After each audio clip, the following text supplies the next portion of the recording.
Before leaving, Ponzi notices an old green man walking slowly towards them and warns the group that someone is approaching. When they all come down, the old man greets them and lets them know that they are very unusual kids. On the other hand, King Goma is furious because Neba went to visit those kids and may have intentions of betraying him. Goku is the first to address Neba, asking him if he is Namekian and lives in that place. The old man does not answer the question, and directs his gaze towards the Dragon Ball. Glorio observes him and the old man, so that they do not suspect him, acts senile and begins to sing. Everyone looks at him strangely, and Vegeta intervenes to tell everyone to better ignore him since he's just a crazy old man. However, Piccolo approaches the old man and asks him to stop playing dumb since he knows very well what he is doing, and asks him if the legendary Namekian Neba observes him and tells him that it's unusual to see a Namekian warrior in these lands, and also comments that he reminds him of Katats. And Piccolo replies that this man was his father.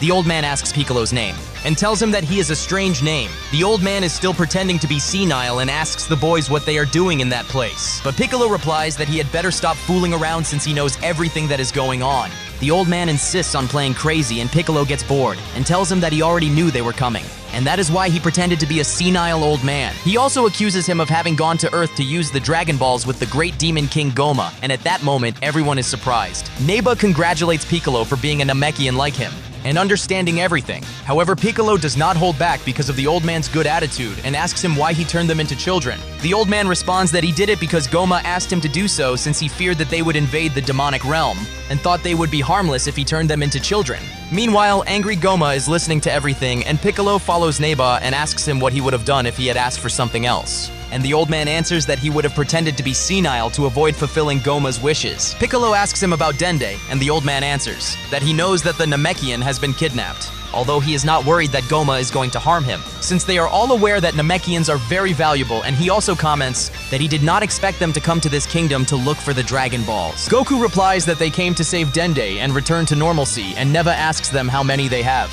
And Goku replies that unfortunately it is only one for now, but they are going for the second Dragon Ball. So the old man is surprised that they were able to take down the demonic third world Tamagami, as he did not think they would be so strong despite being children. Ponzi intervenes and asks him if he is the creator of the Tamagami, and Neva answers yes. Ponzi comments that he could have defeated the great demon king and asks him why he didn't do it. Neva replies that Namekians do not like to use their power to confront, and at that moment everyone looks at Piccolo since he is a failed Namekians. And suddenly Glorio intervenes to tell them that it is better to leave at once in case they are attacked by the military police. Neba asks them to go with them, but Ponzi replies that there is no room for an old man as big as him. Neba takes the opportunity to ask them if any of them knows Namekians, since the dragon can only be summoned in that language. Bulma remembers that what Neva says is true. Goku asks Piccolo if he knows, but we all know that Piccolo has no idea of the language of his race, so they have no choice but to take Neva with them. On the other hand, Arinsu meets Marba. Arinsu is disappointed that Majin Ku turned out to be weaker than Yamcha and is still convinced that he is powerful and cunning. Arinsu asks Marba that it would be better to create another Majin, but with more Buu essence, and Marba agrees to create another Majin.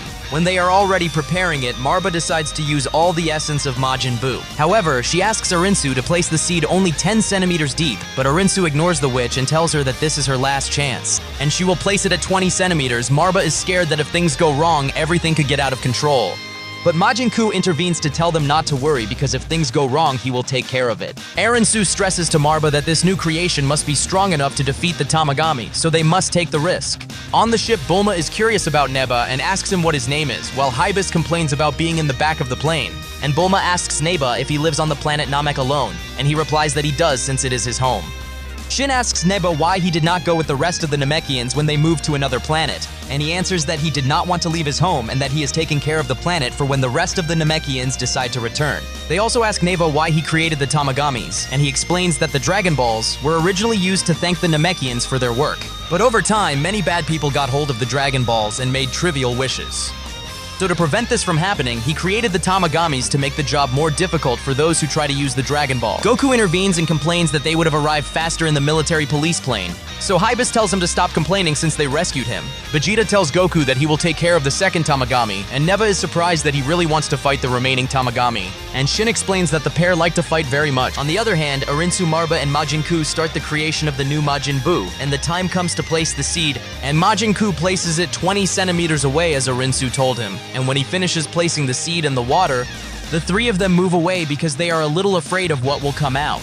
Majin Buu is excited that this new creation will be his brother and asks Arinsu if this is so. Arinsu answers without much encouragement that he will be his brother, and Majin Buu is happy. The creation process is about to be completed, and Arinsu asks him what this new Majin will be called, and Marba replies that he will be called Majin Buu.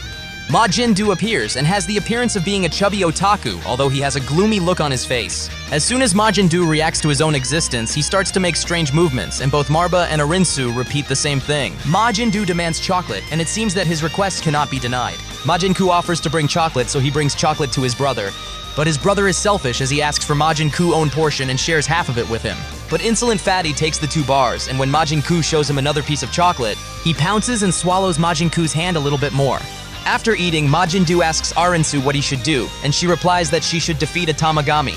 Marba tells Arinsu that it seems to have gone well, but there is something suspicious as Arinsu is a bit nervous, and replies that she is not so sure about it. On the ship, Goku and the others are asleep, and Gloria wakes them up because they have already reached the place where the second Tamagami is located. On the other hand, Arinsu meets Majin Buu, and she introduces him to the guy he has to defeat. So the chubby guy approaches the Tamagami and introduces himself as Majin Buu. The Tamagami asks him if he wants to fight him, and Majin Buu says yes, with a look of approval from Arinsu. The fight begins, and the Tamagami is surprised by Majin Buu's movements.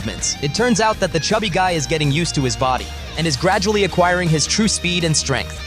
The Tamagami realizes that he should not underestimate Majin Buu and launches an attack, but is unable to do anything to him even with his powers. Majin Buu is surprised by the magic coming out of the Tamagami's hands, so he tries to do the same, but he throws energy at himself, and is surprised by his own power. In the second demonic realm, Vegeta is ready to fight. Bulma tells Ponzi that the Tamagami looks like a giant statue, and she replies that it moves only when challenged to fight and warns them that Tamagamis are very strong.